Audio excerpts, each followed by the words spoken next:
Good evening, baseball fans. How you doing? What the heck is going on?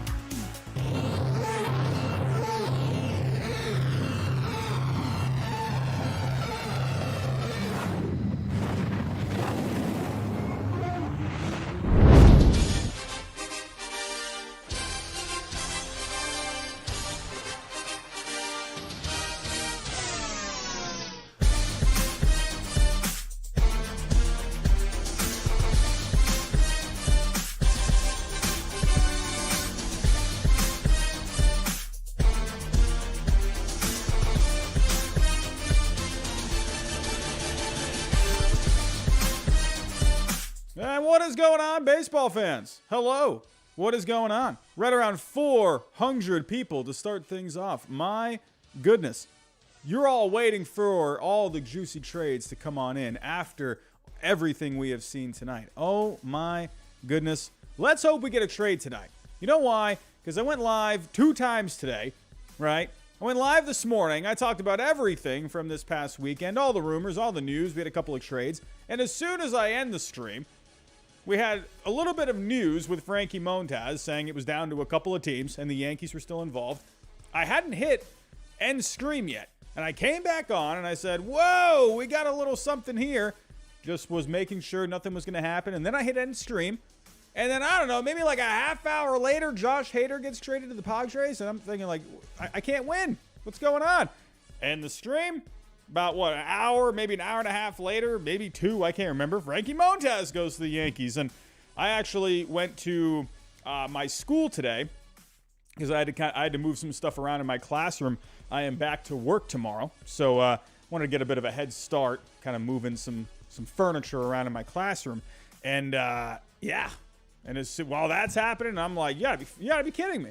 You gotta be kidding me. It's like, I can't win. But I waited until tonight to go live, and I waited till 11 o'clock here just in case we had as many things that could happen as possible. So we got a couple of super chats here. Joe Girardi Hater, check Twitter. Are we already off to a hot start here? Are we off to a hot start already? What is going on? Don't tell me we're already off to a hot start. What is going on? All right, we got a little something here from Bob Nightingale. Brewers are acquiring veteran reliever Matt Bush. Okay. A little something there. We had a little something from Fabian Ardaya of The Athletic earlier, saying the Dodgers are in on Juan Soto. We're going to talk about Pablo Lopez here in a little bit. Bryce McIntyre, what's going on? Astros and Braves just traded. Oh! Whoa! Oh! We got a little something here. Okay, this is what we're talking about. Oh, we got a little something. Everyone, we're starting off hot. Here we go. Let's get right to it here. If you are new, subscribe to the channel. That way you get you get all the news that you're looking for. Hit the like button, everyone, and hit all the buttons or whatever. Here we go. Well, we just got a little something just a couple of minutes ago. The Astros make another trade. Oh, my. And there's Jake Odorizzi on his way out of town. I really thought Jake Odorizzi might have come to the Red Sox in that Christian Vazquez deal. I really thought that could have happened. I put together a trade earlier today when the first live stream that we did today. I put together a trade where Vazquez, he could go to the Astros. The Red Sox could take on Jake Odorizzi's negative value contract. Get a couple of pieces in there as well to kind of make up the value in terms of prospects. So I'm not surprised to see Jake Odorizzi get traded here, along with the fact that the Astros were shopping starting pitching. So that was in the news this past week. So no surprise here to see Jake Odorizzi on the move. Will Smith, Will Smith was just in the World Series last year with the Atlanta Braves. So that's a pretty significant move. So if we go here, this just happened. Let's break out baseball trade values, the best baseball trade simulator out there. Just want to let everyone know. I've been saying this now for a little bit. I've been using baseball trade values now for the last couple of years. Definitely go use it.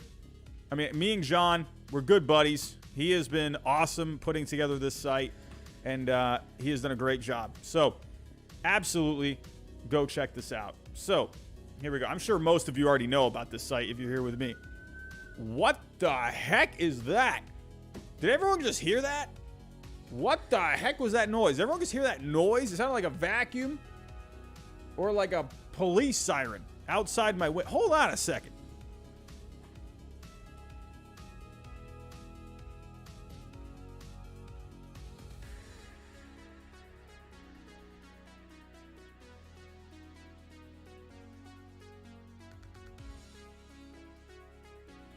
I don't know what the heck just happened here. There is something going on right outside my my apartment. I don't know what is going on right now. What the heck is going on tonight? This is ridiculous. I thought for a second I was Zachary Goldstein saying Robbie got arrested. I thought the siren was right outside my window. And I'm thinking, like, what is going on right now? What? I don't know what's going on. They're just out there. I don't even know. I don't care about that. I care about this. Here we go. Astros and Braves. Let's get to it. Here we go. So, now, Will Smith. Now, this is interesting because Will Smith also has a negative value.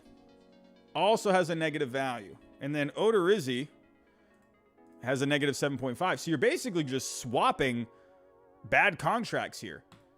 So, the Astros feel like they need another arm for the bullpen. Hey, my Red Sox, without Christian Vazquez, getting the win against the Astros. That's what I'm talking about. Oh, man, we got something else here on Twitter. What's going on here? What do we got here? Oh, the Tigers have traded Robbie Grossman. There we go. Joe Girardi Hater, thank you for the $1.99. Robbie Grossman is on the move. Not surprised about that. Not surprised. I mean, the Tigers, to me, they really screwed the pooch when it came to trying to get a jump start on that rebuild. So, I mean, they're just trying to get any type of value that they can onto their roster right now. So, no surprise to see Robbie Grossman on the move. I am excited to see. Like, come on, Cody Stavenhagen. I mean, come on. You can't just put this. Like, where is he going? Come on now. Where is he going? Come on. We got anything here? What's going on here? Whoa! We got a couple super chats coming in. Lonely Wolf, who howls at the moon. What's your opinion on the Austin Riley extension? I think it's great. Get this guy locked up for a long time.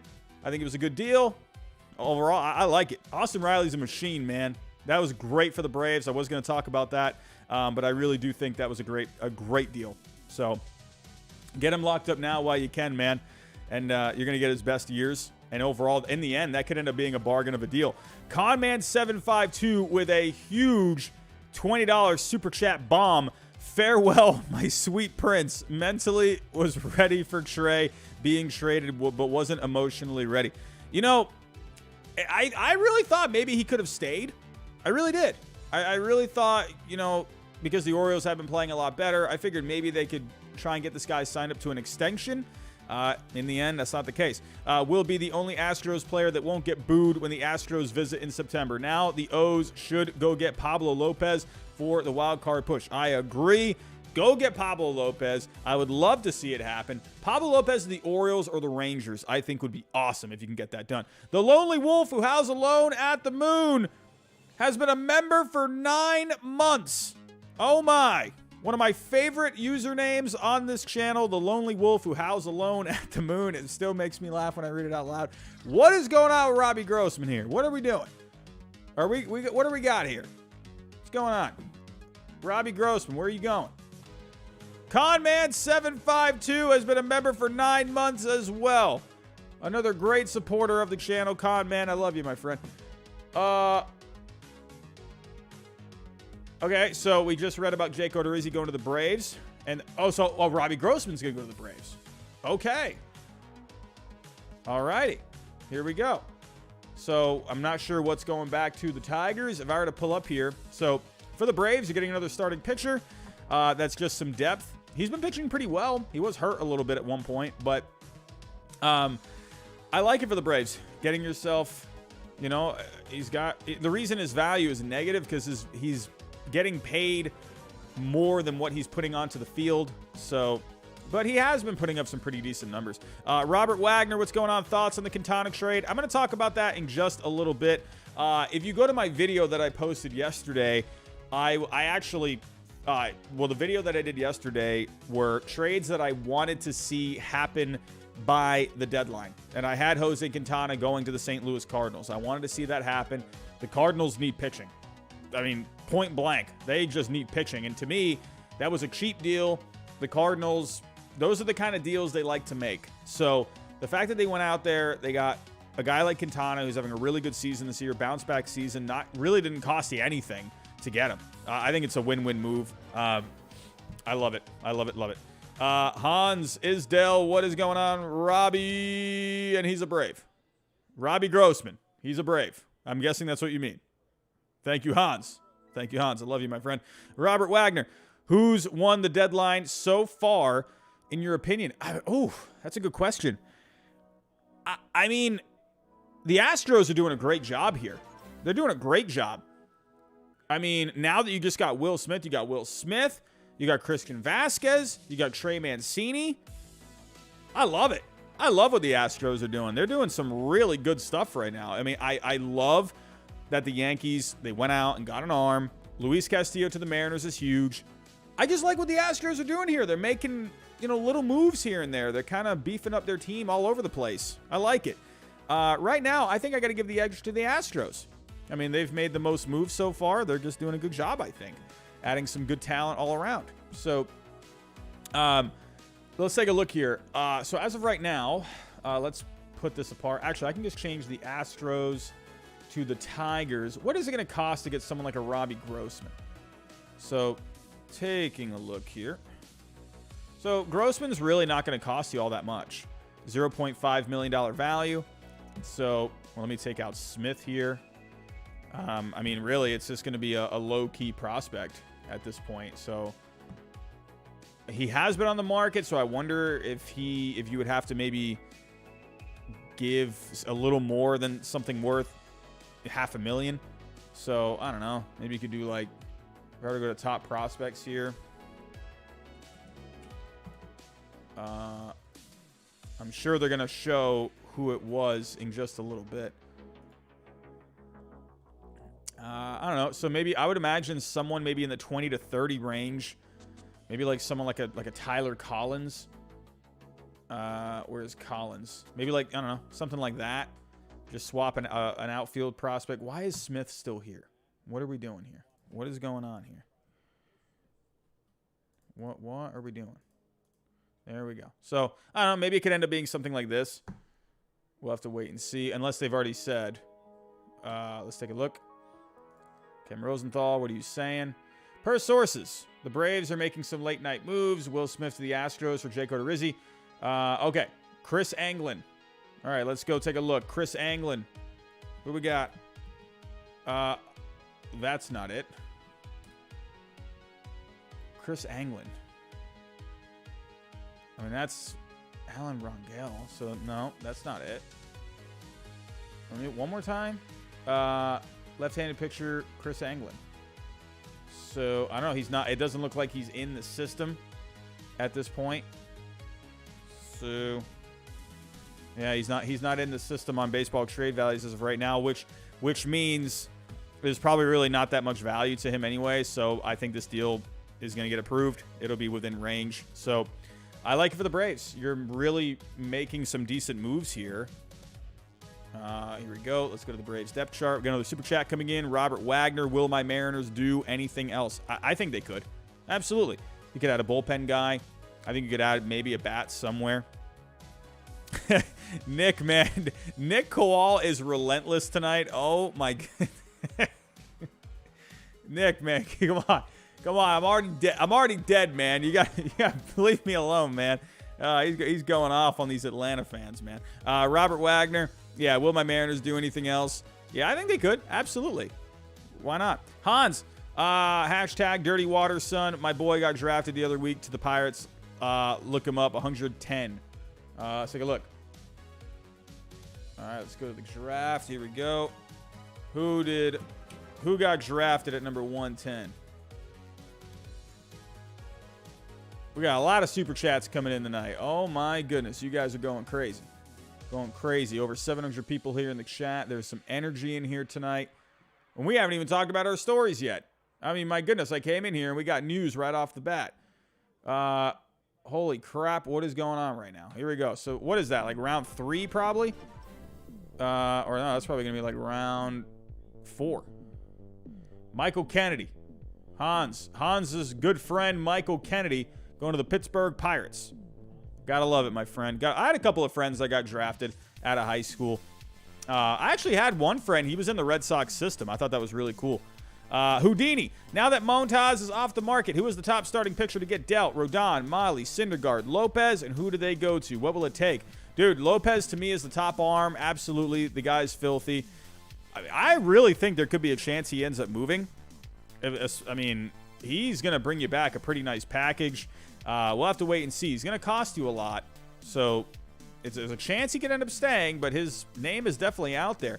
I definitely think Syndergaard and Molly are going to get moved tomorrow. My guess is Syndergaard's going to end up with the Phillies. They've been looking for starting pitching. I absolutely think that it just, now that Quintana is going to the Cardinals, I mean, the Phillies could definitely go Molly.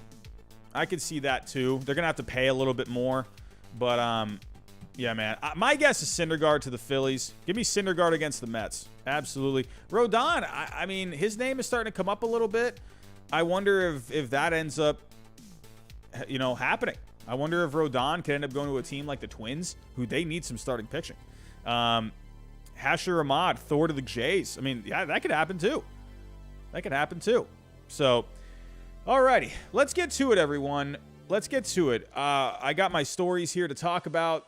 Well, we got a lot to talk about here. And as soon as I hit live, I mean, we already had stuff happening. Robbie Grossman going to the Braves, as well as Jay Odorizzi, Will Smith going to the Astros. The relief pitcher, Will Smith, not the catcher.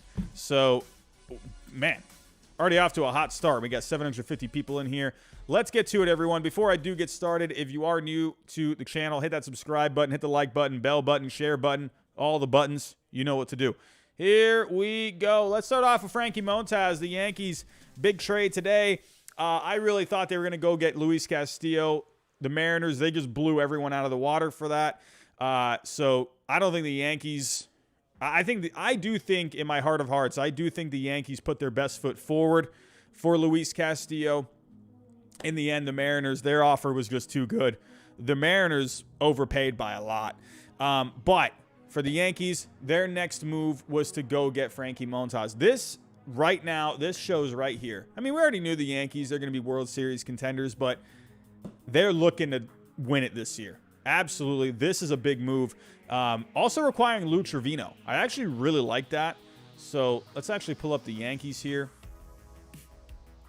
So as of right now, if you take a look, I mean, I love the way this rotation looks right now. I love the way it looks. Cole and Montas, and then Cortez, games 1, 2, 3 in the playoffs. Absolutely love it.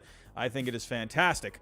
And then you got Montas for next year, too. I think it's great. And then you got Montgomery, Herman, Tyone. Those are the back-end guys. I think that's great. The Yankees also adding Scott Efros today. I thought that was a great move. Great move. Man, they did have to give up a Wesneski. That's a pretty decent prospect to give up. But in the end, Efros, what's great about him, he's an older rookie, but hey, he's under a lot of control. I could see this guy being in the Yankee bullpen for quite some time. He's one of the better relievers in all of baseball this year. So taking a look here, I love the move, and I really like the Lou Trevino move. It's going to be a nice add for their bullpen. They've had a couple of injuries there. Michael King, as well as Chad Green. But now Lou Trevino, I know a lot of people out here, they probably went right to his baseball reference page, and they saw a 6.47 ERA. No bueno. But he has a 3.84 FIP. So that is showing you that he is pitching better than what the surface numbers are saying. So let's go to Baseball Savant. Taking a look here. Lou Trevino, he's one of the better relievers in the game for a bit now. So as you can see here with Trevino, he does pretty well at keeping the exit velocity down on average. He gets a good amount of strikeouts, good velocity. That's what the Yankees love, their high velocity guys, 96 miles an hour on average. He gets a lot of guys to chase, a lot of swing and misses. Now, he needs to cut down on the walks. I think if he starts cutting down on the walks, I think the expected numbers, they're going to come down. The average exit velocity is good, but he gives up a lot of hard hit balls. But in the end, I think you got to remember here, the Yankees, when they traded for Clay Holmes last year with the from the Pirates, everyone was saying here, not here, but all over Twitter land, all Yankee fans were freaking out over Clay Holmes because his ERA was in like the 5s. But I'm like, hey, everyone, take a look at his FIP. Go look at some of his advanced numbers. They looked pretty good. And then I forget, he's on John Boy.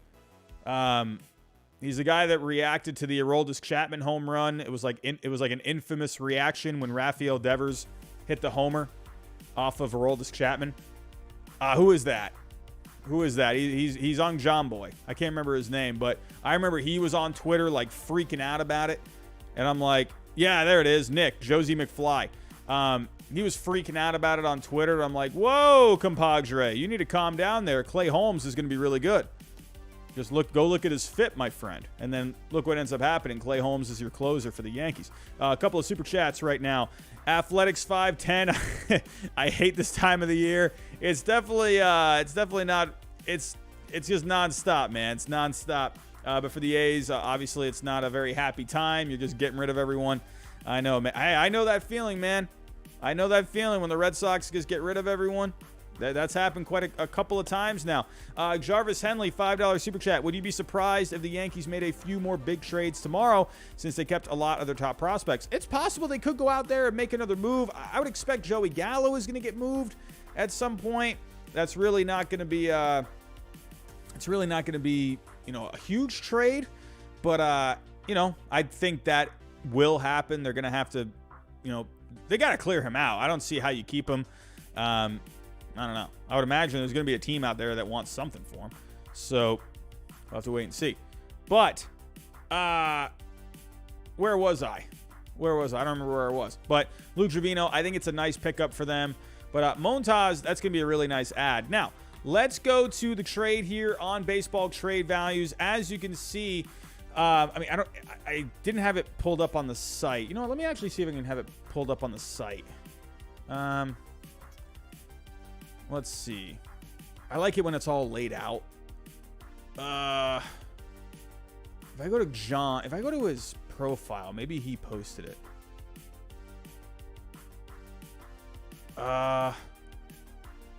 Where is it? Oh, here we go. Perfect. All right, so as you can see here, the Yankees getting a total of $27.1 million in value, and the A's getting themselves a few pretty good prospects. Getting Luis Medina, getting a J.P. Sears, a Ken Waldichuk. That's the number 5. So the Yankees ended up giving up both Wesneski and Waldichuk. So look at the Yankees going out there making some moves. Cody Ambrosio, what's going on? As always, get bad value. Prayers, my friend. As always, get bad value. Prayers, my friend. I don't know who are you talking about. Who are you talking about? Talking about the Yankees? Talking about the Red Sox? I don't know who you're talking about. But prayers, my friend. Yes, Cody, prayers, my friend. The A's, I like it. I mean, sure. You know what I think it was? I think Montas and his shoulder, I think brought his value down more than what it was saying here. If I actually pull up I'm guessing he's already on the Yankees now. So if I pull up Montas. So Montas was as low as 22.5. So remember, there's always that range. You can always have that range. So I think Montas with the shoulder issues as of late, I do think that is what brought his value down. Or was it this one?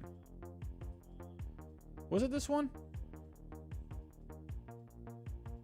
Let me go back. Oh, yeah, it was that one. Okay, what was I looking at? I don't remember what I was looking at. But, here we go. Oh, he put this one first. Okay, and then they found out Cooper Bowman. So, yeah, that actually proves my point there. So, total value was 22.8. And then if you look here at Montas, he could go as low as 22.5. So, there you go. So that completely makes sense here. Once again, baseball trade values, they just don't miss. They just don't miss. They can't miss. I mean, yeah, they're going to miss sometimes, but it's incredible. It's incredible. And people continue to sleep. People continue to sleep, man, on baseball trade values. I don't get it. And it's funny because I've seen people out there, they've said like, I don't know if I really trust that site. I don't know. And now I'm seeing all these other people out there using it. It's like, I don't know. I remember you were saying, you don't really think that site's any good, and now all of a sudden you're using it. I don't get it. So, here we go. Cody. Okay. I see what you're saying here. Athletics. They made the S capital. Oh, okay. I see what you're saying, Cody. Thank you. Jason, what's going on? Thoughts on the Brewers deadline so far? I thought the trade earlier. I'm still like in the middle on that trade. I think there's a lot of upside for the Padres there. Obviously, Hader is one of the better closers. He had a pretty rough July. He had a couple of bad outings there. But with Rogers, he had his last few outings weren't looking very good.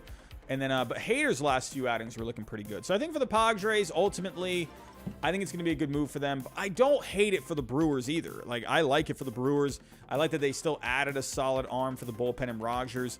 And they got you got Lamet as well, and you got a couple of prospects. I think for the Brewers, I think it ends up being good. So, I'm just saying. Excuse me. Mets fan, what's going on? Chafin and Fulmer to the Mets tonight. Most likely, I will lose my mind. Then we just need a bat. Really? Is that a rumor out there? Chafin and Fulmer? Because I had in my one trade for each team, in my video that I made, one trade for each team by the deadline, I had Andrew Chafin going to the Mets. Let's make it happen, my friend. Let's make it happen. I've been thinking Andrew Chafin to the Mets would be a great move. So, but in the end, this is a good package. The A's getting some pretty decent prospects here. I'm sure they're already in their top prospects already. I'm sure they've already moved it around.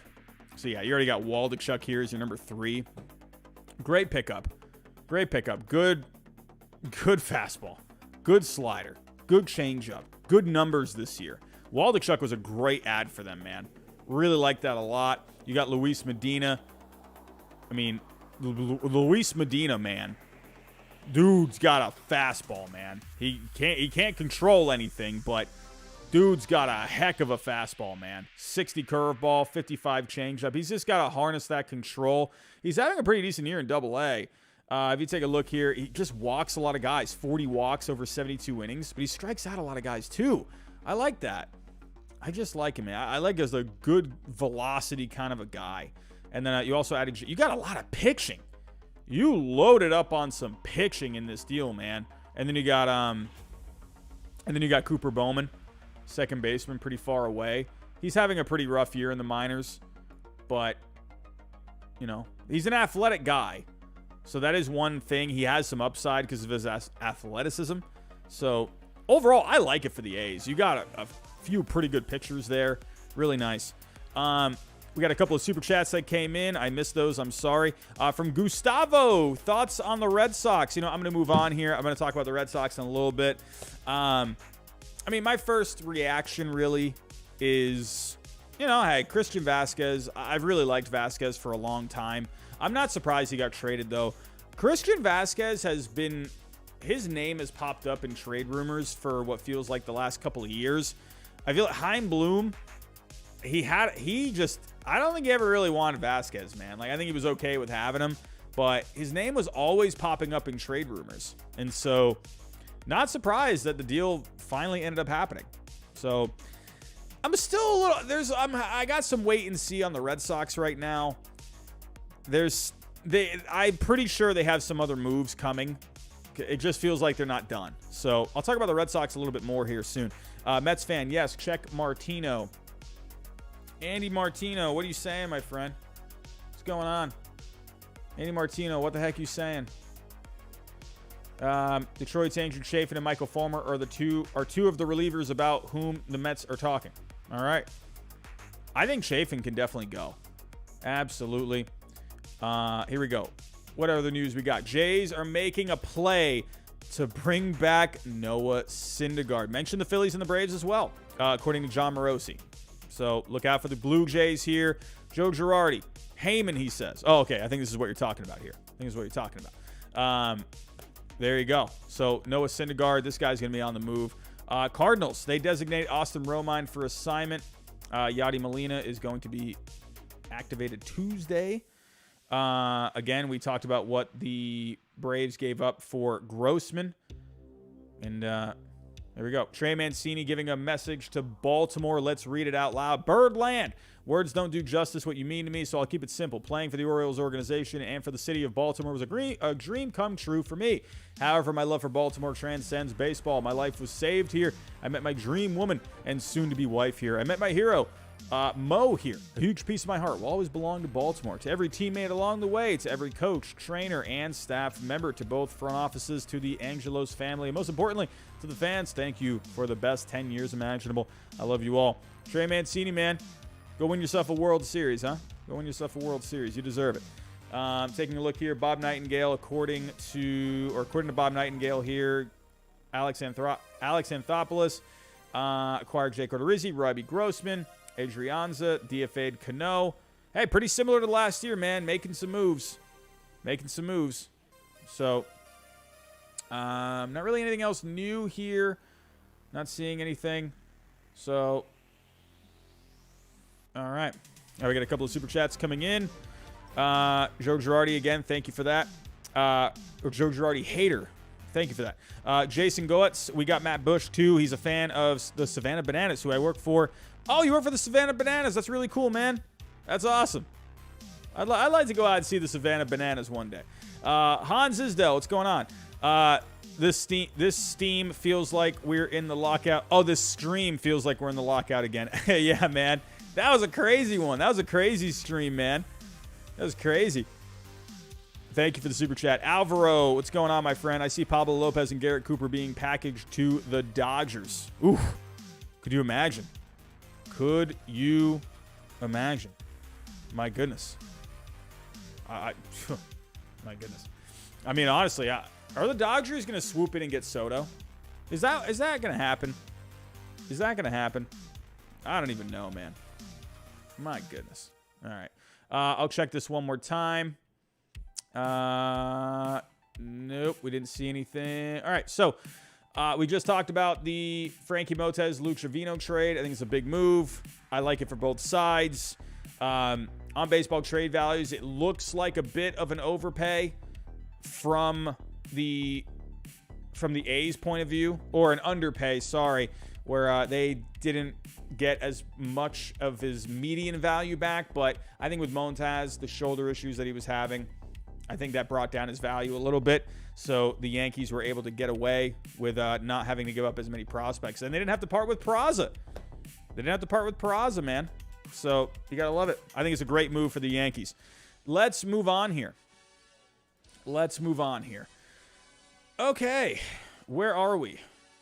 All right. So we were just talking about Trey Mancini. He gave a nice message to Baltimore.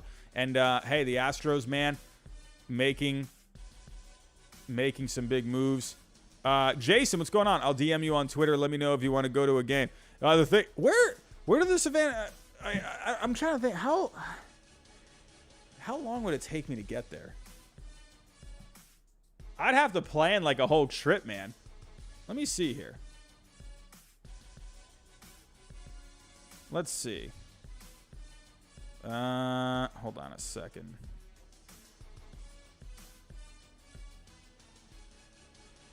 So, yeah, I'm not far from Georgia. And maybe one day, man, I would love to. I'd love to go see it, man. Go get myself like a Savannah Bananas hat. I would love that, man. Absolutely. Jason, I appreciate that, my friend. I'll keep you in mind if I ever head on up to Georgia. I'm in Florida, so it wouldn't be too much of a drive to get up there, or a flight if I wanted to go that route too. But anyway, let's talk about the Houston Astros. Acquiring both Trey Mancini, like we mentioned, and Christian Vazquez. Also just acquiring Will Smith. And man, oh man. Let's talk about Mancini first. Let's get to that one first. So there is a 3-team deal here. Taking a look.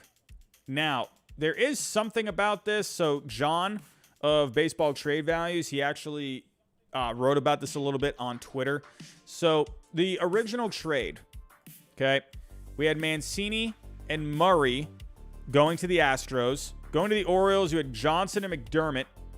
And then going to the Rays, you had Siri and some cash. Now, John wrote here saying the deal would be rejected by our model, but it wasn't known that Johnson would require Tommy John surgery. After accounting for that, his value falls down to $5.6 million, making this accepted as a moderate overpay. So, yeah, that one little detail can change the whole thing. So, in all, Houston gave $7.2 million. They ended up receiving 3.8. Baltimore gave 1.9 to receive 7.8. And Tampa gave $7.5 million to receive $5 million. So it looks like every team besides Baltimore looks like they won in this trade. So it looks like Baltimore won this trade in the end. So because they only gave up 1.9 million and they got back 7.8 in return. So that's a pretty nice haul for the Orioles. So good pitching prospect there in Johnson. Yeah, sure, he's going to need Tommy John. But let's actually pull these up here. Here we go. Go to the Orioles. So with Johnson, and they got McDermott as well. So he's the number 12 as of right now. And then with Johnson,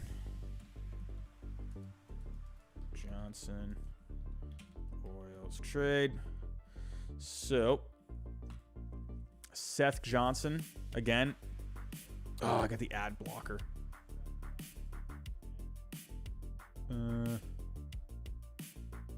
Pause on this site.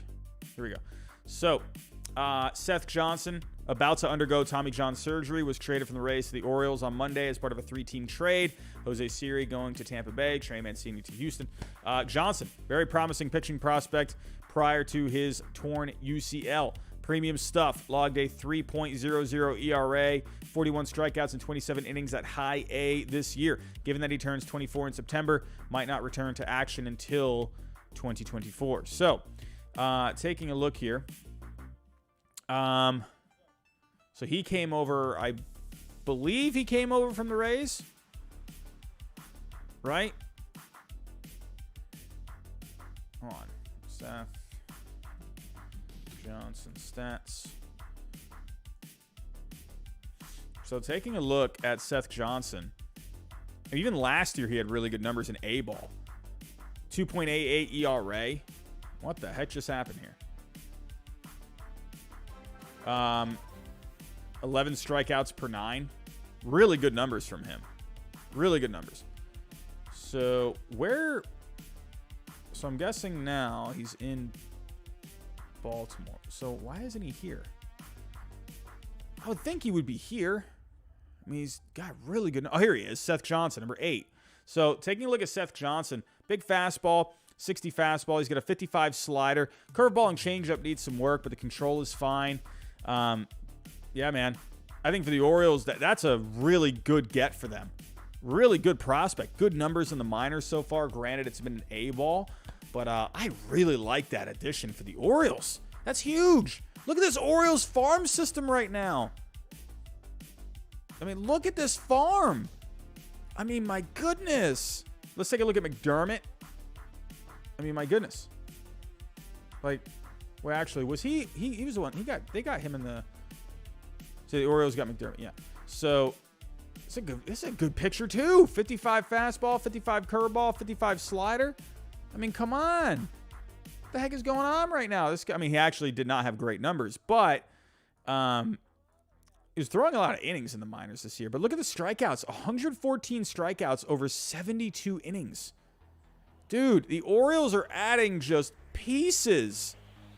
You added Seth Johnson and Chase McDermott for basically Trey Mancini. So again, what did Baltimore? The 3-team trades are always a little confusing. What did they give up here? So So they give up Murray? I'm guessing they give up Murray? They gave up Mancini, obviously. But who was the other piece they gave up? I'm guessing it's Murray, right? I'd imagine Murray. I don't know. But I believe... Oh, we had a super chat from Con Man. What's going on, my friend? Johnson is 8th overall prospect, 3rd pitching prospect. McDermott, 12th overall. O's needed minor league pitching depth. Dude, they're adding this pitching depth like there is no tomorrow in this system. This farm system is dumb. Like, the Orioles are going to be so good in the next few years. Oh, my God. Like, this is ridiculous. Look at this farm. Goodness. Top 15 is just out of this world. Where are we at? 931 people in the chat. Thank you so much. I think someone said Feinson in the chat. What's going on here? What's going on? Mark Feinson, what's going on? According to sources, the Yankees are getting interested in Joey Gallo. It would be something of a surprise if he wasn't traded by Tuesday's 6 p.m. deadline. I agree. I was just saying that earlier. John Heyman, Skubal has been the Tigers' top trade chip. Still have many good relievers to deal, though. Yeah, man. So, he's responding here. Something didn't feel right. My arm felt fatigued. So he exited tonight's game. So I'm sure people were thinking like, oh, man, this guy's going to get traded. So, alrighty. But for the Astros, Trey Mancini, man, this is a big get for them. I really like it. Let's pull up the Astros here. So I was wondering if they were going to get Josh Bell, but that looks to be pretty much done now. Don't really see that happening anymore.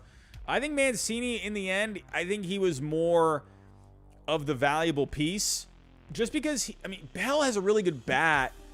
But the thing with Bell, when I talk about a valuable piece, I mean more for the Astros. I feel like Mancini was a better fit for the Astros because he has a little more versatility. He can go play out in the outfield. So he has that going for him. Whereas Bell, he was going to be a first baseman and a designated hitter. So I really like the way the Astros lineup is looking right now. I think Mancini, he was having himself a good year. I feel like a lot of people weren't realizing that he was having himself a pretty decent year. 268 average, a 347 on base, slugging a little low, fine, but good on base percentage. He's going to upgrade this lineup. Yuli Gurriel has had himself a pretty down year. He's been better the past month. But Jason, what's going on? Jackson Chourio. Is Jackson Chourio from the most valuable prospect? I am not sure. I don't know. Jackson Chourio?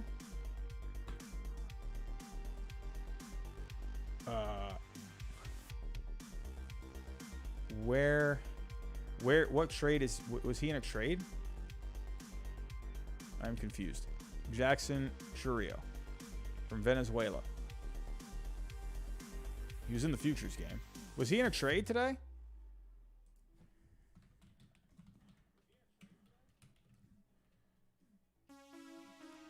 Oh, he's with the Brewers.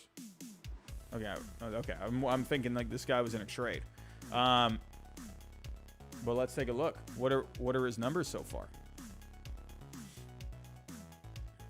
Taking a look at Jackson Chourio in single A. Look at the numbers he's putting up. 324 average, a 373 on base, 600 slugging, 12 homers, 47 RBIs. Really solid. 10 stolen bases as well. So where is he in the Brewers' top prospects? Oh, he's number 1. Why am I thinking someone else is number 1? Man, he's only 18 years old. 55 hit, 55 power, 60 run. That's nuts, man.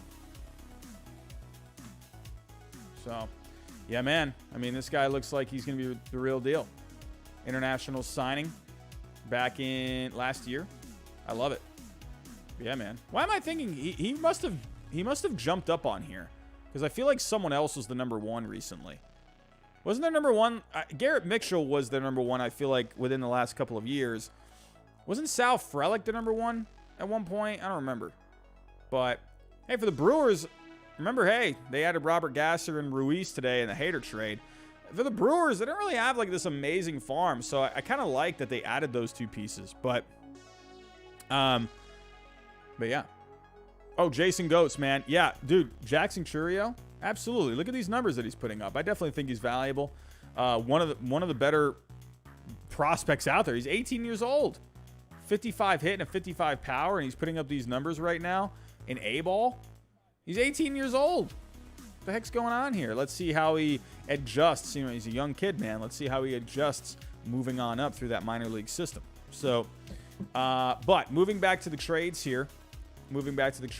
So, Mancini, it's a great pickup for the Astros. Great pickup. I love it. You're just improving your team. And Trey Mancini, man, he's going to be good for that team. Good clubhouse guy. I like it a lot. And also, hey, Jose Siri going to Tampa Bay.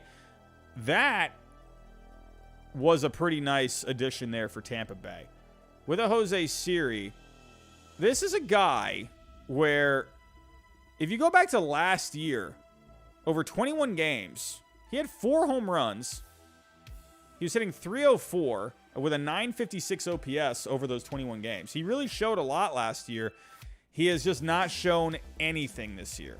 So, but I'm telling you, every time the Rays make a trade for someone, like when they bring someone in, I'm always worried about it. Because the Rays, they don't just trade for anyone. They're always looking for someone, man. And they had their eyes on him. So, for the Rays, absolutely. I definitely think. Let me pull up. Oh, whoops. Jose Siri, Fangraphs. I'm sure they have his scouting. And he was in AAA, so he got sent down. But the thing with Jose Siri, he's got a good amount of raw power. Just needs to translate a little bit more to games. Athletic guy. Good arm. That sounds like a Ray. That sounds like a Tampa Bay Ray. So I think he's going to end up having a good home there. They're going to figure out something with him. Because he did show a lot last year, man. He showed a lot. So overall, I like this deal. The Astros getting Mancini. Good piece. The Rays getting a pretty nice little project there. In a Jose Siri. Also brought in a Jaden Murray as well. Jaden Murray went to Houston. I apologize. And then for the Orioles, you're getting some pretty decent pitching prospects here. And also, a little side note in this, Brett Phillips got designated for assignment, man. Brett Phillips getting designated for assignment. So, yeah, good guy in Tampa, man. Always a fun player to watch. I'm sure he'll latch on to another team, I would imagine. But I like this 3-team trade for everyone involved. I think for the Orioles, man, you got some good prospects here. You got a good pitching prospect in Seth Johnson. I mean, you got McDermott as well. I mean, come on now. Like, the Orioles farm system is looking pretty Looney Tunes as of right now. So, let's move on here. Let's move on. Now, let's talk about the other trade. And this is where I come in. This is where I come in here. So, man, oh man. When I saw it happen, I'm thinking, I'm not surprised. But I'm not going to lie. I was a little sad about it. Because I like me some Christian Vazquez, man. That's not the right one. The Astros, I mean, like I said, they got Trey Mancini and also Christian Vazquez. Moving on here. Let's talk about this one. Again, I really thought the Red Sox were going to bring in someone like a Jake Odorizzi, a negative value guy, and then you could get some more prospects out of it. But in the end, it ended up just being a pretty straight-up trade, just getting a couple of prospects for him. So let me go over to John's page one more time. I think I clicked out of it by accident. So here we go. There we go. So, the Red Sox ended up getting a little more value in the end. They got a couple of pieces here. Got an outfield prospect in Abreu and Valdez. So if I go to the Red Sox top prospects right now on MLB Pipeline, Valdez is now their number 29, and Abreu is the number 30. So Valdez, this is a guy, and no surprise here to see Chaim Bloom going after a guy like this. He offers versatility. Chaim Bloom loves his versatility. But Valdez, the one thing about Valdez here, international signing back in 2015, look at the year he's having in the minor leagues. In Double-A this year and Triple-A, he is hitting really well. He is hitting .327 with a .410 on base, a .606 slugging, 21 home runs, 77 RBIs. Emmanuel Valdez, he's looking pretty good, man. He can play infield. He can play outfield. Honestly, I'm kind of surprised he has so much versatility, but they only give him a 45 run. So he's pretty average. Honestly, I kind of want to look up his scouting report on, I cannot type. Fat fingers are a problem. Here we go. Emmanuel Valdez. Wow, this is horrible. Here we go. Emmanuel Valdez, Baseball America. They never offer the scout. Oh, here we go. So this was he was the number 12 coming into the season, according to Baseball America. So here's the scouting report for him. Over the last 2 seasons, Valdez has progressed from an aggressive contact hitter with bat speed, driven raw power, to a complete hitter at the plate. He now makes contact at an above average rate, rarely expands the zone, and shows exit velocity data that would rank above average in the major leagues. He's a tough out that grinds out at bats, can hit for contact, and punish mistakes.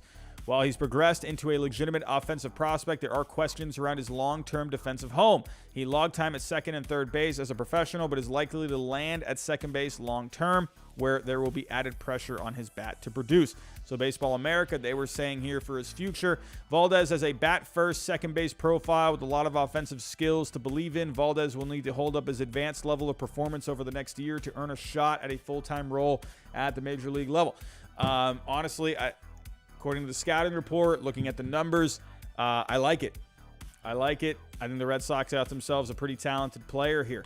And taking a look at Wilyer Abreu, good arm out there. That's the big one that pops out. Good field. And he's having a pretty good year in the minors as well. Average is only 249. You would like to see that be a little bit better, but the on base is a 399. Slugging at a 459. Pretty solid. 15 homers, 54 RBIs. He's got 23 stolen bases as well. So you got to like that. Let's actually go here. Let's go to the top 30 for the Houston Astros. Here we go. So Valdez was number 12. So where is so Emmanuel Valdez number 12, Wilyer Abreu number 21. So with Wilyer Abreu, they're saying for the future, a breakout position player over the last 2 seasons. Abreu has quietly proven he has value on both sides of the ball with the power and on-base ability to develop into a solid average regular at the major league level. So, Wilyer Abreu, man, having a good season in the minors. Taking a look at the actual scouting report. So they're saying here he's found a happy medium this season, showing better bat-to-ball skills, allowing him to consistently access his power in-game. He's an extremely patient hitter. Gotta love that. With a discerning eye at the plate, leading to high walk totals and some strikeouts due to passivity. So that's interesting. You never really see that in the scouting report. Taking a look at how many times he has walked 78 times compared to 108 strikeouts. That's a lot of walks. Man, I'm liking it, man. Wilyer Abreu, I'm liking it. I like these two guys, man. I like it. I think it's great for the Red Sox. Obviously, you know, it's sad giving up on someone like a Christian Vazquez. So, but in the end, I just feel like Chaim Bloom, he's been looking to trade this guy for a little while. Don't forget, they also added Ronaldo Hernandez to their taxi squad. So, this is a guy I feel like they had confidence, enough confidence in him to, you know, be able to go with him. In AAA, he was hitting 279, a 302 on base is kind of whatever, but he's got a 462 slugging, had 10 homers, 45 RBIs. But with Hernandez, a really good arm, a 70 arm. So I think the Red Sox could end up, in the end, I think really what it was is, you know, Vazquez is going to be a free agent. They have guys that can handle it for now. You got Plawecki as of right now, and and I'm going to talk about Reese McGuire here in a second, but I think having Ronaldo Hernandez in this system, I think that gave the Red Sox a little more confidence that they could handle it. But I do think in the end, we'll talk about Reese McGuire here in a second, but I think them knowing that they could acquire him was going to make it okay. Christian Vazquez with his bat, he was having a pretty good season this year, so I will miss that bat a little bit. But I like Reese McGuire. We're going to talk about him in a second. He's bringing some good defense to this team. So in the end, I think for the Astros, now I'm talking about the Red Sox here. I like the prospects that they got. But for the Astros, you're getting yourself another bat here. You know, you brought in Mancini. And talking about Houston here, as of right now, Fangraphs actually has Maldonado as the starting catcher over Vazquez. I feel like Vazquez is going to be the guy moving forward that's going to get most of the starts, and Maldonado is going to be more of the backup kind of guy. That's just what I would think. Maybe I'm being a little biased there, but I would think Vazquez is the better bat, and he's going to give you good defense as well. I mean, Maldonado is very good defensively, but I think Vazquez is going to be the guy moving forward. I mean, unless Astros fans disagree. I don't know. I think you're getting a little bit of everything with Christian Vazquez. So, but overall, I like the move for the Astros.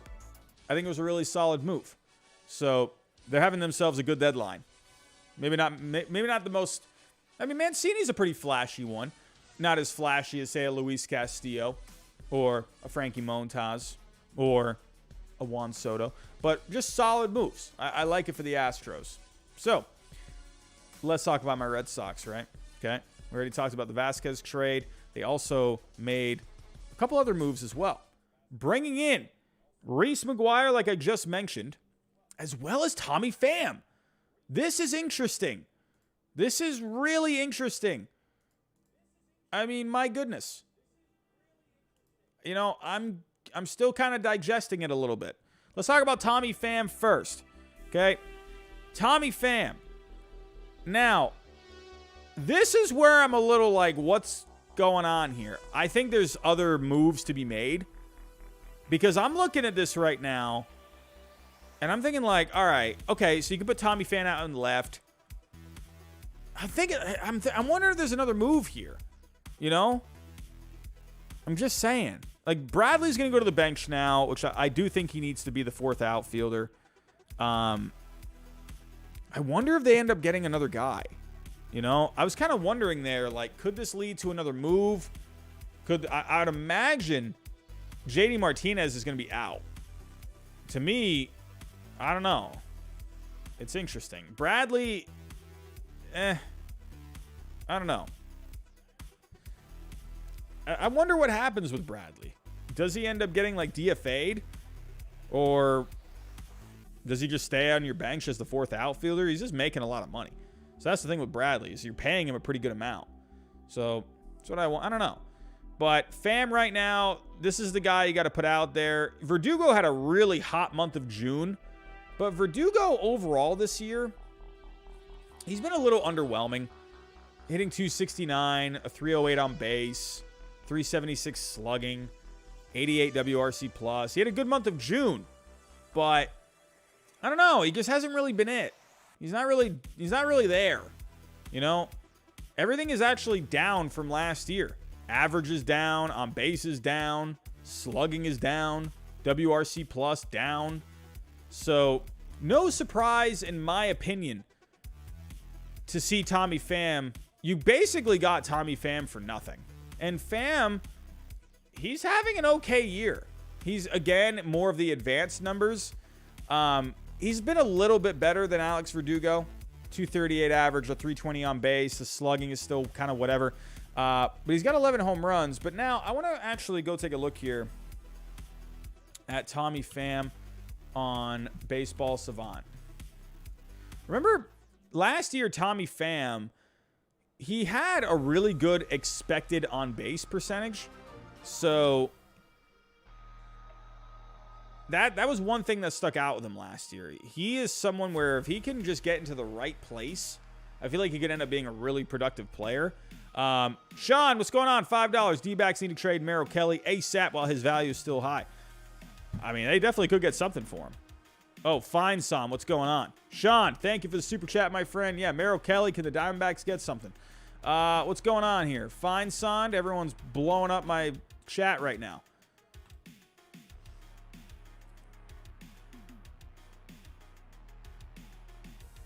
What did Fine Son say?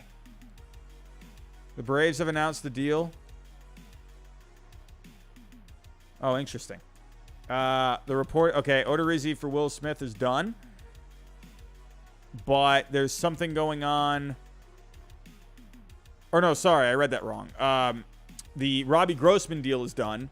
And Jake Odorizzi for Will Smith has not been announced. Though it's unknown if there's a holdup or a snag. Interesting. I wonder if there's maybe some kind of an injury or something, or maybe there's a holdup in terms of prospects. So, all right, yeah, everyone, if you can, if you let me know, try and make sure it's about like a trade or something. Make sure it's about a trade. I'm thinking there's like something big that just happened. Everyone's freaking out about Mark Feinsand. So, here we go. Tommy Pham. I mean, hey, when you're looking at Tommy Pham right now, we saw that slugging percentage not very high. But if you look at the average exit velocity, he's hitting the ball hard this year. And also, I want to point this out. Look at Tommy Pham's spray chart, right? He's more of a pull guy. More of a pull guy. You know, let's actually go pull up the illustrator here.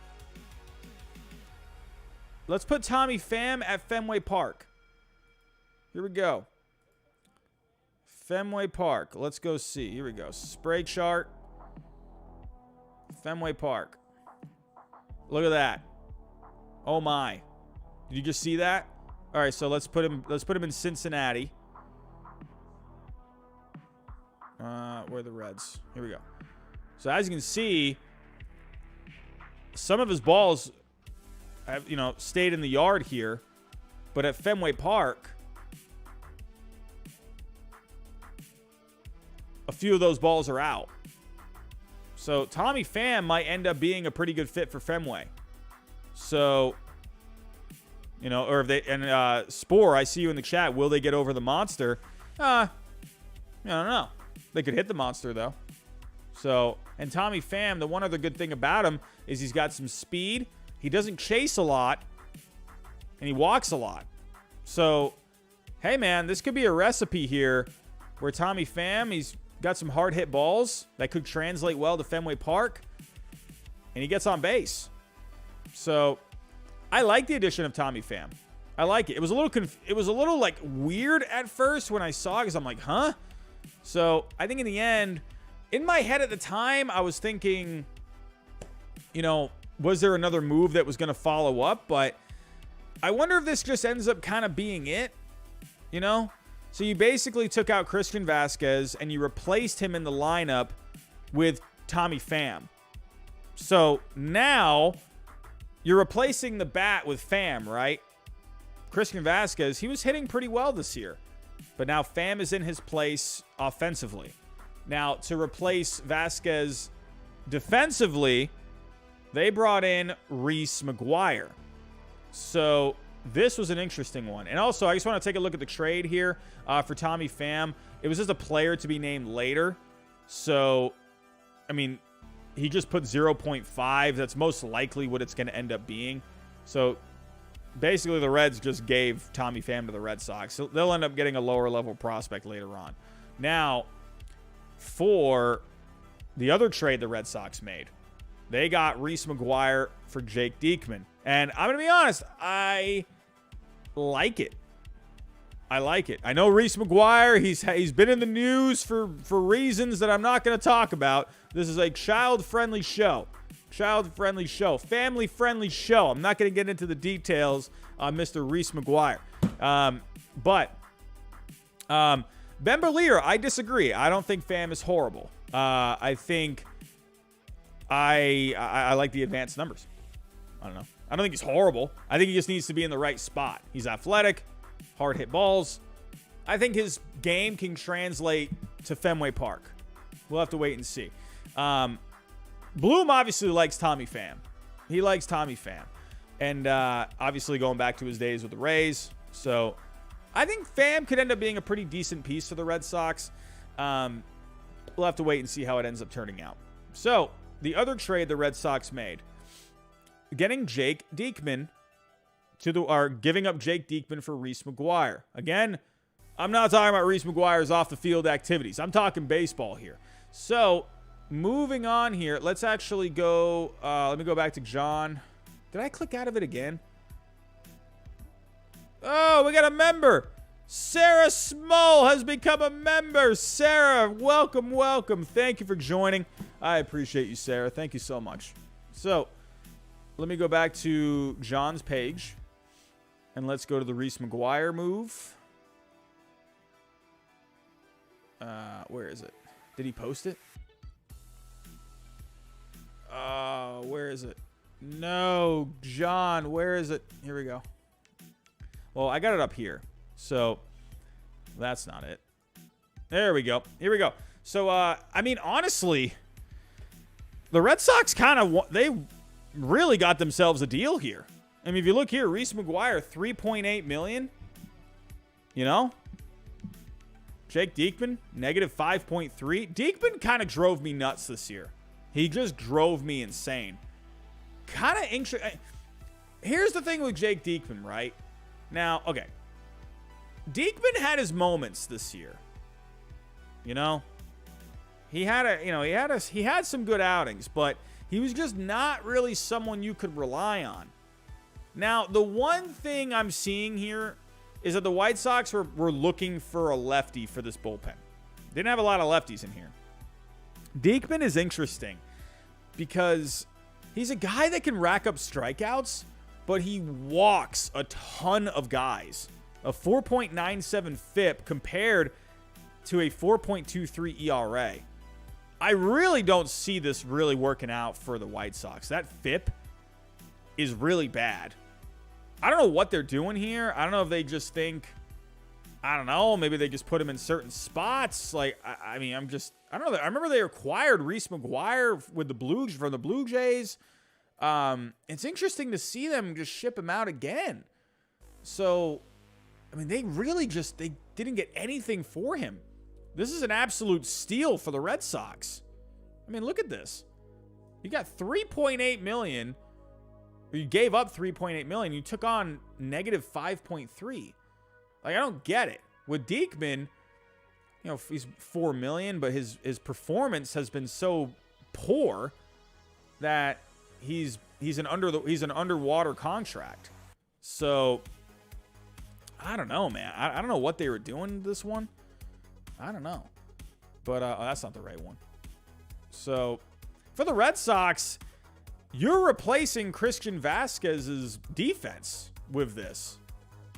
I mean, you basically just replaced Christian Vazquez with two players, Tommy Pham and Reese McGuire. So it's creative. And in the process, you brought in Tommy Pham for the rest of this year. And then you brought in a couple of prospects from the Astros. So it's again, Chaim Bloom. And when I went on the MLB YouTube Game of the Week, the girls that were interviewing me, they asked me, well, what do you think the Red Sox are going to do at the deadline? They're going to sell, right? And I'm like, no. I think they're going to buy and sell. I think they're going to do a mix. And this is exactly what they're doing. So, I like it. At first, it was weird because I'm thinking like, what? But now that I've processed it, it makes sense to me. It makes sense. My best friend Josh, he texted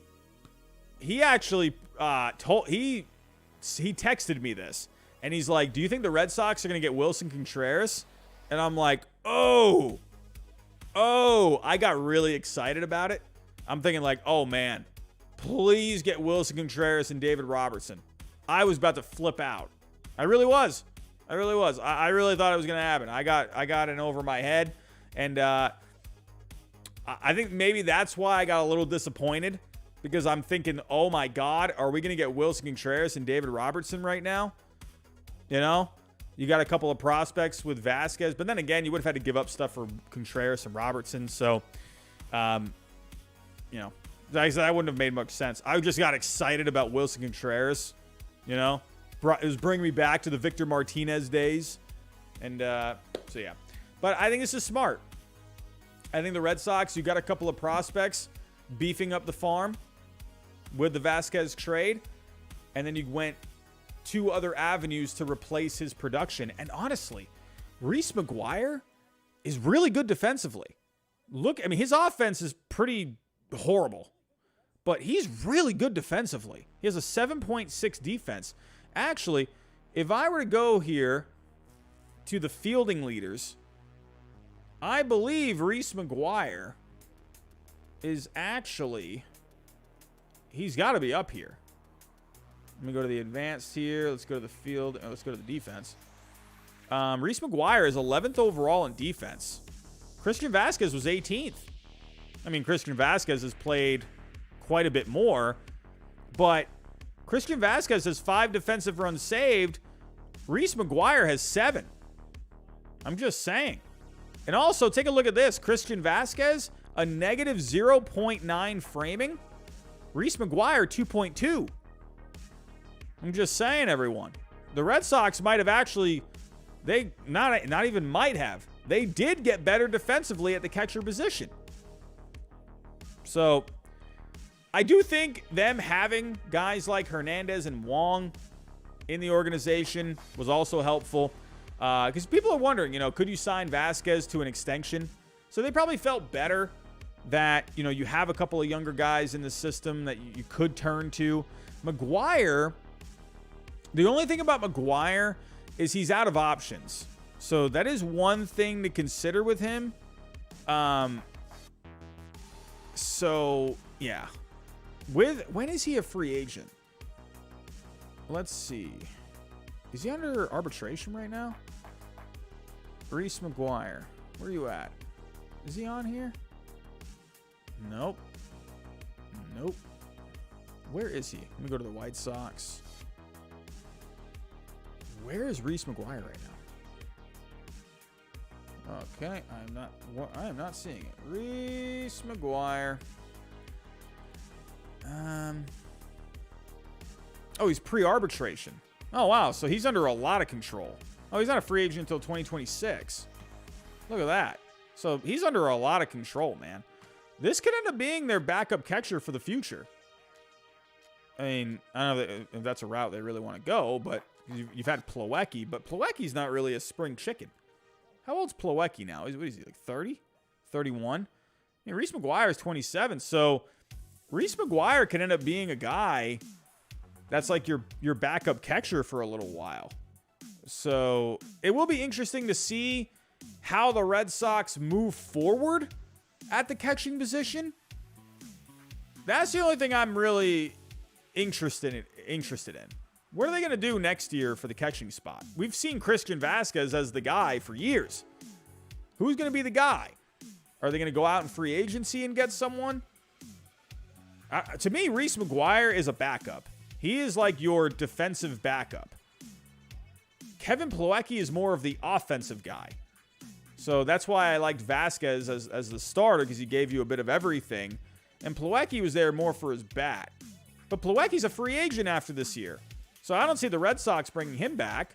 So I'm excited to see what you end up doing with the catching spot next year. I could see it being Ronaldo Hernandez. But then again, you don't want to just give the catching role, to a rookie. You don't really see that very often. So you've seen it before, but it doesn't happen as often. So I'm interested in it. But overall, I think the Red Sox, they did a good move. Yeah, Mystic. Yeah, absolutely. You got Adley Rutschman, but that's Adley Rutschman. That's like, that's Adley Rutschman. That's a, top prospect in the game. So, you know what I mean? Anyway, but I like it for the Red Sox. In the beginning, I'm thinking, what the heck is going on right now? I couldn't process anything, but now that I've had a couple hours to really digest it all, It's Chaim Bloom just once again. It looks weird when he does it, but then it just makes sense. It's Chaim Bloom, and Chaim we trust. We had a super chat earlier from Iron Man, Matt Bush to the Brewers, and Mark Mathias and Antoine Kelly to the Rangers. Let's go pull this trade. I'm seeing a lot of you pull this trade up here. Let's take a look here. Let's go pull this up. And Max Potter with a $5 super chat as well. All right, here we go. I just hope the Red Sox get some bullpen help of some sort. Yeah, I think they could use a bullpen guy. They could definitely use a starter as well. Absolutely could use a starter. But let's go to this one. A lot of you have been talking about this. Pitching prospect Antoine Kelly is going from Milwaukee to Texas in the deal. Matt Bush going from Texas to Milwaukee. And the Rangers are also getting Mark Mathias here. Matt Bush. Let's take a look at Matt Bush. With Matt Bush, he's having himself a pretty good year for the Rangers. 2.95 ERA. He's under control until 2025. 40 games overall. He's had 5 starts. 11 strikeouts per night. He's having a really solid year. And, hey, you know, this is a good pickup here for the Brewers. You just traded Josh Hader, right? And you brought in Taylor Rogers, and now you're bringing in someone like Matt Bush. You also got Donaldson Lamet. Could he end up helping out the Brewers bullpen later on this year? I like what the Brewers are doing right now. I think it's pretty good, you know? Mark Mathias going to the Rangers in this deal. He's not really doing anything offensively. So the big piece here was Matt Bush. You know, he's 36 years old, but he's having himself a good year. And, hey, man, 3.42 FIP. Keeping the walks and home runs down. So I think for the Brewers, man, this is a good deal. You just traded Hader, and you just brought in Matt Bush and Taylor Rogers. So I think the Brewers are still looking pretty good, man. I think they're looking pretty good. Let's actually see. Was this trade on baseball trade values? Let me close out some tabs here. Seth Johnson, you're going bye-bye. Reese McGuire going bye-bye. Tommy Pham, bye-bye. All right, here we go, John. Did you put the Matt Bush trade? Nope. So let's go to his Twitter page.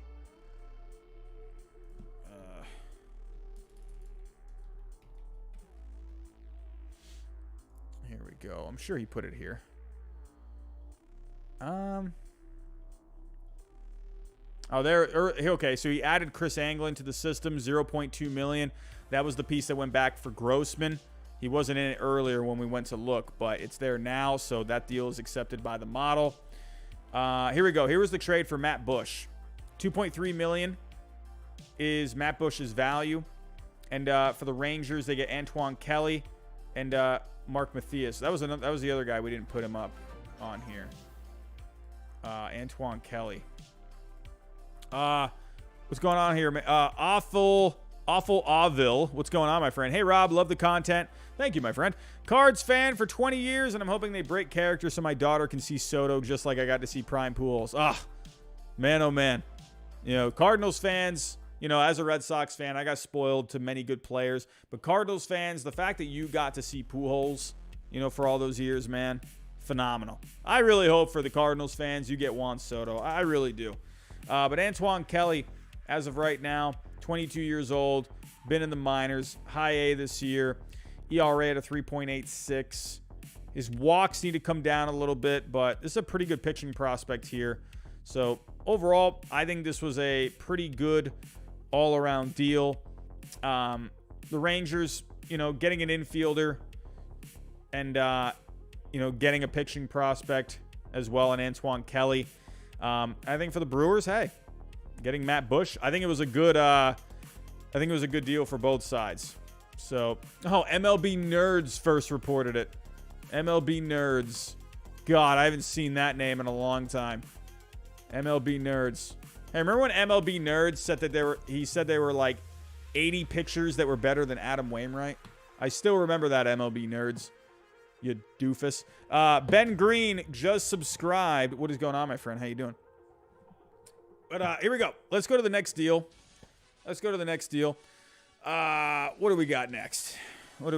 Here we go. We got Jose Quintana. This was a deal I wanted to see. Absolutely wanted to see. Quintana going to the Cardinals. Absolutely needed to have this done. They needed to get this done. The Cardinals were so thin. On starting pitching. My God, they needed some starting pitching. I can't even stress enough. Like, their starting pitching was on shambles. It was just in shambles. But they're starting to, all of a sudden, they're starting to look pretty good now. You got Hudson back. We just looked at this rotation as of this morning. When we looked at it this morning, you had Wainwright, Michaelis, and you had Palante. Now, Hudson came back, and Quintana has now been added. So, was Hudson on the IL? Right? He was on the IL. I think he was. Or was he? Or he pitched a couple days ago. I don't know why he wasn't here this morning. I don't know. Fangraphs are just doing weird stuff. But you got Matz and then Flaherty on the IL. So remember you brought in Matz in the offseason. And Flaherty's just always having problems. But they needed someone like Quintana here. I really like this deal for them. Quintana, this is an in-division trade. Not very often you see the in-division trades, but I feel like this one, it didn't really matter all that much. And because, hey, Pirates are just in a completely different place than the Cardinals right now. Quintana's having a good year, man. You're looking at the year he's having. 3.50 ERA, a 3.24 FIP, 20 starts. Great bounce back year for Jose Quintana. And I did a video last night, on trades that I wanted to see. And Jose Quintana of the Cardinals was one of them. I really wanted to see this because to me it made sense for kind of where the Cardinals, they like to spend usually when it comes to trades. Now, the Juan Soto's trade is a little different, okay? So I definitely think they could get in on that. But when you look at what they did last year with Lester and Happ, Quintana just kind of made sense in the end. So where is that deal? Let me go pull this up here. So they're saying it's being finalized. So I don't know if this has been fully finalized, but here is the deal. The Pirates getting a couple of guys here. Actually getting back Oviedo. This is a higher ranked prospect for the Cardinals at one point, but his value is really diminished. He's only 24 years old. No value. But, I mean, hey, you got a young starting pitching or basic. I don't know. I guess you can still call him a prospect. But, maybe not a prospect anymore. But Oviedo, young starting pitcher. And then you're getting someone like Nunez. He has a little bit of value there. So I think for the Pirates, hey, you got yourself a pretty nice little couple of pieces here. And then for Quintana and the Cardinals, this helps them out for the second half of the season. This is some depth for the playoffs. If they end up making it there, hopefully they do, because that was my pick to win the whole thing this year. Come on, Cardinals. Go get Juan Soto, please. So I like it. I mean, there's not really too much to talk about here. Just Quintana's having a great year, and he wasn't going to cost all that much. Hey, he's a rental. I think it's good for the Cardinals. Absolutely. So we got some other guys here. You got Pablo Lopez. He's still the big piece that's out there. His name's been out there for a little while. Now. And so we got guys like Noah Syndergaard, who's out there. I think Syndergaard, my pick is the Phillies. I just think for the Phillies, they're looking for starting pitching. He kind of fits their price range, when it comes to, he's worth around like $4 to $5 million. So I think that for the Phillies, that's what they can afford. I thought Quintana could have been a nice piece for them. But, and then there's also Tyler Mahle as well. Don't forget about him. Don't sleep on him. I think for the Twins, he would be great. More of a fly ball pitcher. They have a good outfield defense there. I think Mahle would be a great fit for the Twins. So we'll have to wait and see. But Mahle is someone, he could end up going to the Phillies. Probably not the Cardinals at this point. Probably not. That would have also been an in-division trade. But I would say the Phillies are going to end up with either Molly or Syndergaard. And then you got to think the Twins, right? They got to go out there and get someone. I feel like they need a starter. Stinging Devil Rays, I wonder if Blake Snell could end up being a guy that ends up getting moved. We'll have to wait and see. Joe Girardi hater. Phillies connected to Brett Phillips and Molly. I'm telling you, Brett Phillips is going to land with a team. He got DFA'd, but he's going to end up with a team, man. I think he just will. And then Molly, yeah, you could definitely see the Phillies get Molly. They're going to have to give up a little bit there. Someone like Syndergaard is going to be way more affordable for them. So, because they don't have a lot of farm. That's just the one thing there. So, flashlight salesman, Chris Stratton to the Cards in that trade too. Oh. Was that also in that? In the Quintana trade?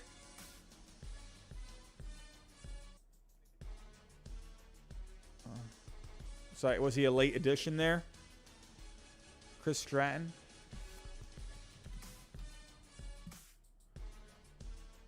Oh, okay. All right. So that wasn't there. Okay, so let's pull up Chris Stratton here. He was also an addition. I'm sorry, he wasn't in that trade. That was the original one. What was Stratton? You're getting a guy. He's pitched a lot of innings this year. So 40 games overall, 40 innings. He's an arm. But this is a good thing. For Pittsburgh, he had a 5.09 ERA, but he had a 3.61 FIP. Keeps the home runs down. Not a whole lot of walks. 8 strikeouts. So I think Stratton could end up being a pretty decent piece there. He goes into their bullpen. So hey, that's another pretty nice ad for them. So I like that. Thank you for making me aware of that. Okay. Yeah, okay. I see you, Spore. Stratton's name came trickling in later. So, hey, good for the Cardinals, man. They needed pitching depth. So, another guy for the bullpen is definitely going to help. So, Patrick Boyle, super chat coming in. Philly's more likely to grab a center fielder or starting pitcher. I would say a starting pitcher at this point. You could do both. I could see someone maybe like a Michael Taylor on the Royals. Someone like that. He's not going to cost a whole lot. So, that's very possible. But yeah, Patrick Boyle, thank you for the $1.99. Got over 1,000 people in this chat. What's going on? How you doing, everyone? Hello. If you are new, think about subscribing to the channel. Everyone, the like goal for tonight was 250. Did we hit our goal? Oh, we did hit our goal, 276. Let's bump that up to 350. Let's bump it up to 350, shall we? Alrighty, let's get to the next story here. Moving on. Let me click out of some of these tabs. I'm just getting destroyed with tabs right now. Where were we? Let's get to a juicy one, huh? We finally covered all of the trades. We've covered all of the trades. I think we have. We talked about Montas. Talked about the Astros with Mancini and Vazquez. We talked Quintana. We had a couple of other trades pop up tonight with the Braves getting Odorizzi. Well, I guess that is still on hold a little bit. That involved Will Smith going to the Astros. The Braves also getting Robbie Grossman. A lot has happened.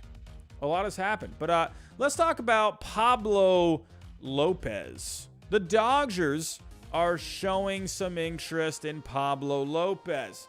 Reports from earlier this week suggested the Marlins were no longer dismissing calls about Lopez's availability, and thus it isn't surprising that the aggressive Dodgers have reached out. Jackson Harris of the Los Angeles Times reports that Lopez is among the many players the Dodgers have discussed as tomorrow's trade deadline looms. So, again, talking about Molly a second ago, talking about Syndergaard, talking about those kind of guys, but Lopez right now when it comes to starting pitching, he's the cream of the crop when it comes to guys that are available in the starting pitching market. What a deal this would be. This would be nuts. Like, are you kidding me? I mean, my goodness. Let's pull up here the Dodgers on Fangraphs. Let's look at their current rotation. This would be huge. I'm just waiting, man. What are the Dodgers going to do with Soto? They scare the crap out of me for Soto, man. You know? man, they're just hanging around and like nothing's happening. And it's like, come on, they're not going to get Soto, are they? I don't want them to. Like, that's just boring. I want the Cardinals to do it. Have the Padres go do it. Come on, do something different here. But the rotation right now for the Dodgers, you got Kershaw, Gonsolin, Heaney came back recently, Tyler Anderson, and Urias. They've been getting some good pitching. Good starting pitching this year. Pablo Lopez would be huge. What a guy that would be. Oh my God. That would be a huge addition. Let's actually go take a look at Pablo Lopez this year. I would love for Lopez to go to the Orioles or the Rangers. But to me, Lopez, not a free agent for a couple of years. He's 26 years old. Solid numbers this year. 3.41 ERA, a 3.60 FIP, 9 strikeouts per 9. This is a really decent guy to add to your rotation. Really solid piece. Man, his numbers have been trickling up recently. This guy had some really good numbers in the beginning. Let's actually go back to the month of April. Over 23 innings, he had a 0.39 ERA. May, ERA came up a little bit to 2.78. But June and July, a little spotty there, a 5.34 ERA in June. July was a 4.65. So he hasn't been doing as good as he was in the first couple of months. But, and the Dodgers, they're great with pitching, man. If you go back to he had a bad start against the Mets last time out a couple of days ago.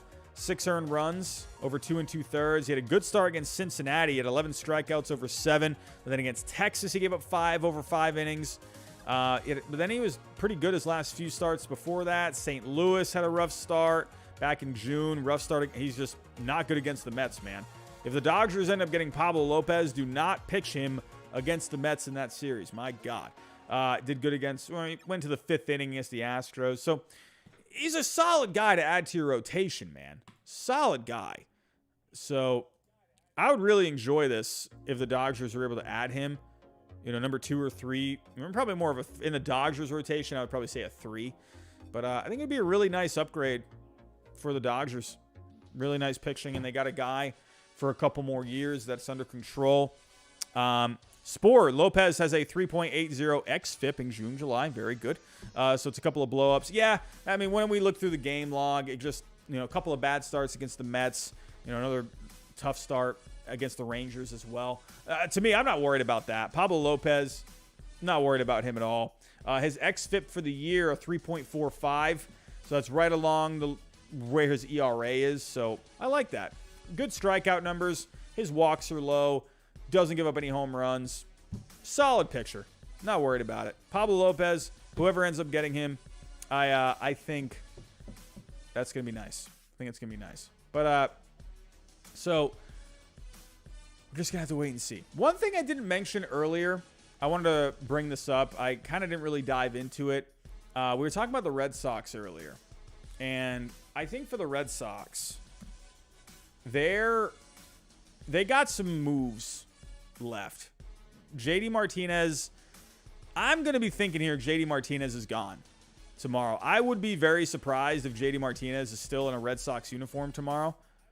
I was speculating earlier when they got Pham. I was wondering, I'm like, is Verdugo going to be a guy they move? Because he has a decent amount of value. I was wondering if they maybe could have moved Verdugo.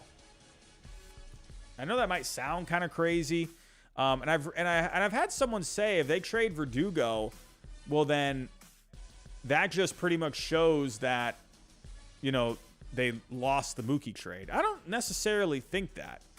I don't necessarily think that really at all. But I kind of just want to speculate here for just a second. Brandon Dillman, $5 super chat. When you get a chance, go look at Trey Mancini's expected home runs by Park on Savant. Ooh, I'm excited about that. Let's go look at that right now. Trey Mancini, Baseball Savant. Here we go. Let's see what Trey Mancini's looking like when he's playing at home for the Astros. So, as you can see with Mancini, more of a pull guy when it comes to his home runs and his doubles. So if you, I'm already, look at that right now. My goodness. In Houston, this is great. This is going to be awesome. Mancini's got some good expected numbers this year. Let's pull up the illustrator. We're back up to over 1,000 people in the chat. Everyone, thank you for stopping by. Here we go. Let's go to the spray chart. Let's pull up here. So with Baltimore, if we go to the Orioles, and hey, he was having some balls leave the park there. I know he's played on the road too, of course, but let's go to Houston. Let's go to Houston. And here we go. 1, 2, 3. Oh, my goodness. Mancini, I think, is going to be really good for the Astros. I think it was a really nice ad. I like it. I think it was a great addition. Really good. And he's got that little bit of versatility to where you can keep guys in the lineup. He's not really going to block anyone. He can go play the outfield a little bit. He can play first. He can go to DH. I love Trey Mancini for the Astros. I think it's really good. BK Goat Kim, what's going on, my friend? Where will Wilson Contreras go? I'm going to bet the Mets. I think the Mets. I think they need to upgrade at catcher. That's what I think. But let's go here. I'm talking about the Red Sox with Verdugo.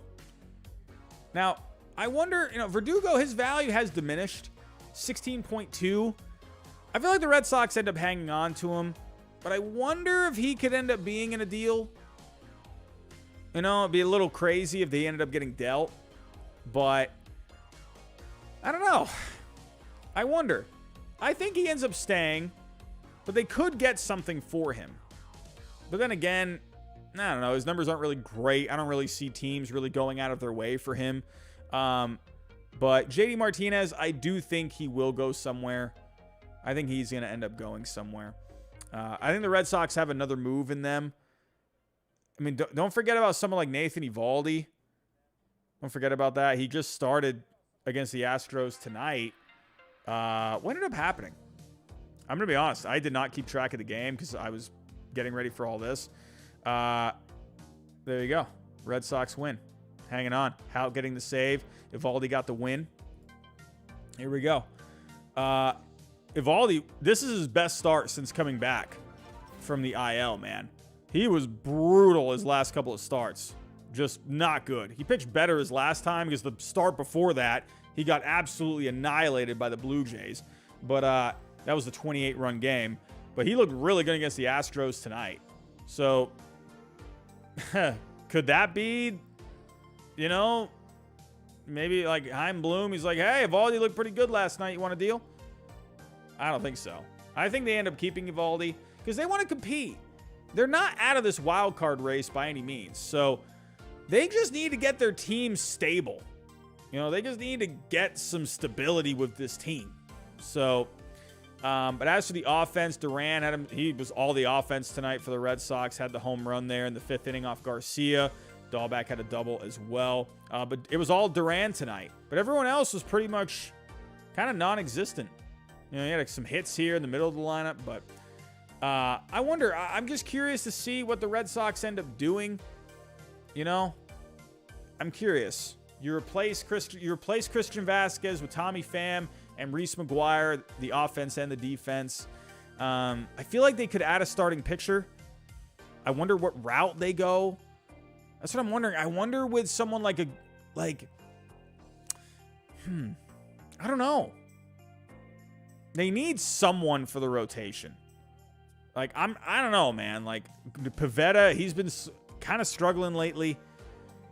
Crawford's been okay. Eovaldi looked good tonight. Rick Hill just came back. Winkowski, he's been, you got Bayo as well. He actually looked pretty good the other night. I don't know. I just kind of, we need something for this rotation. Waka will come back eventually, but they need some depth, man. They need some depth for this rotation. So, the Red Sox are not done by any means. By any means. Here we go. Jin Ishimaru. Do you see the Red Sox trading JD? Yeah. Absolutely. Absolutely do. I think he will end up getting traded. Moving on here. We have our last story. Not really going to spend a whole lot here. Austin Riley. 10-year extension. That's massive. Are you kidding me? A 10-year extension. That's nuts. This is a great deal for the Braves, man. This guy is just so good. Austin Riley, man, he's going to be one of the better third basemen in the game for a while. He's only 25 years old. You got him until his age 35 season. You know, kind of reminds me of the Freddie Freeman thing where, you know, they signed Freddie Freeman to that extension a while back, and then he just became a free agent. So Riley's going to be a free agent a few years after Freeman became a free agent. But Austin Riley, a 10-year deal. And what was the total on that? $212 million. I mean, dude, that could end up being a bargain. You know, in his prime. He's not even in his prime yet. This could end up being a bargain of a deal. The Braves, man, they have been busy, and they still found a way to also get Austin Riley signed up to a 10-year extension. So, I will do one last check to see if there is any other news.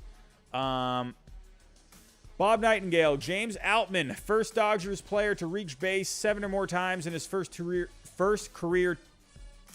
career games since Casey Stengel in 1912.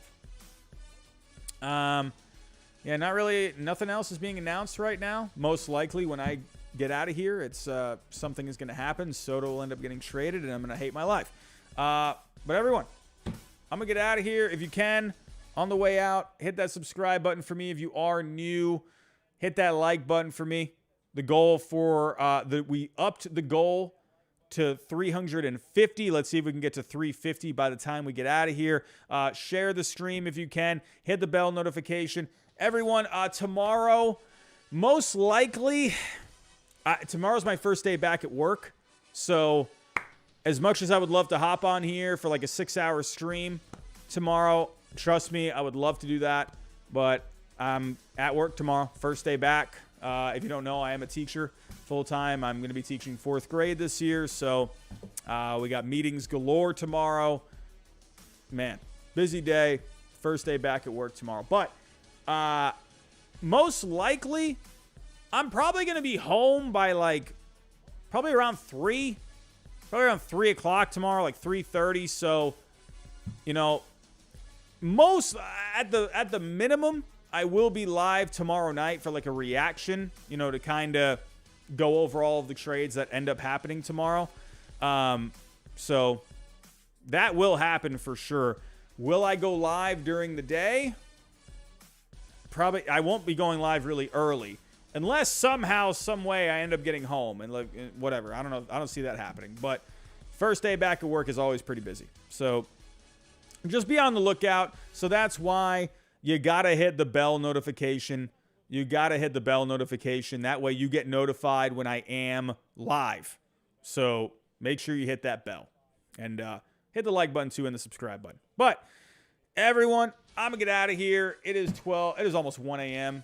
I'll go back to work tomorrow. I gotta wake up early. Ugh. Kill me. My summer vacation is over. But I think we're in for a big day tomorrow. I thought Juan Soto could have gotten traded tonight. I really did. I really thought Soto could have been moved tonight. That way teams could focus on tomorrow. But I'm guessing this is going to go down to the wire for Juan Soto. What's going to end up happening is he's going to get traded in the morning, and I'm going to be at work. So I think we're in for a big day tomorrow. It feels like it's setting up to be that way. We're just going to have to wait and see. But everyone, hey, thank you to all the new subscribers tonight. Thank you for all the super chats tonight. It's always greatly appreciated. Supporting the channel is always, it means a lot to me. Really, it does. I appreciate all the super chats. But everyone, I'll be here tomorrow at some point. Be on the lookout. It's going to be a fun day. Go get some rest. You're going to need it. I'm going to need it. Oh, my God. I go back to work tomorrow. Have yourself a good rest of your night. Have a good day tomorrow. And I'll talk to you next time.